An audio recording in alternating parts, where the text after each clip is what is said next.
اعوذ باللہ من الشیطان الرجیم بسم اللہ الرحمن الرحیم نحمده ونصلی ونسلم علی رسولہ الکریم اما بعد اعوذ باللہ من الشیطان الرجیم بسم اللہ الرحمن الرحیم کروڑوں درود و سلام حضرت محمد صلی اللہ علیہ وسلم کی ذات اقدس پر۔ معزز شرکائے کورس، آج سے انشاءاللہ العزیز ہم احادیث پڑھیں گے۔ آج جو پہلی حدیث پڑھیں گے، رسول اللہ صلی اللہ علیہ وسلم نے ارشاد فرمایا، الدعاء هو العبادۃ، دعا کرنا عین عبادت ہے۔ حدیث نمبر 2 پڑھیں گے، لا تغضب، غصہ نہ کرو، لا تغضب، غصہ نہ کرو۔ حدیث نمبر 3 پڑھیں گے، لا تحاسدوا، ایک دوسرے سے حسد نہ کرو۔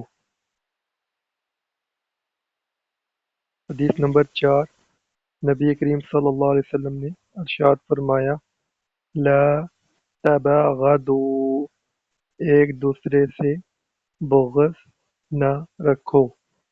حدیث نمبر 5، نبی کریم صلی اللہ علیہ وسلم نے ارشاد فرمایا، الحیاء شعبۃ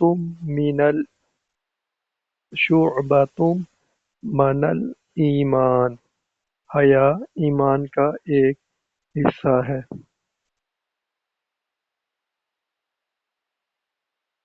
رسول اللہ صلی اللہ علیہ وسلم نے ارشاد فرمایا، البر حسن خلقی، البر حسن خلقی، نیکی حسن اخلاق کا نام ہے۔ نبی کریم صلی اللہ علیہ وسلم نے ارشاد فرمایا، انما الاعمال بالنیات، اعمال کی قبولیت کا انحصار نیتوں پر ہے۔ نبی کریم صلی اللہ علیہ وسلم نے ارشاد فرمایا، مفتاح الجنت الصلاۃ، جنت کی کنجی نماز ہے۔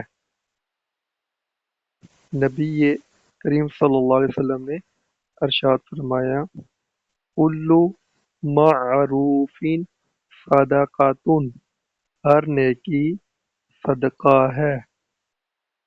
نبی کریم صلی اللہ علیہ وسلم نے ارشاد فرمایا، من غشنا فلیس منا، جو ہمیں دھوکہ دیتا ہے اس کا ہم سے کوئی تعلق نہیں۔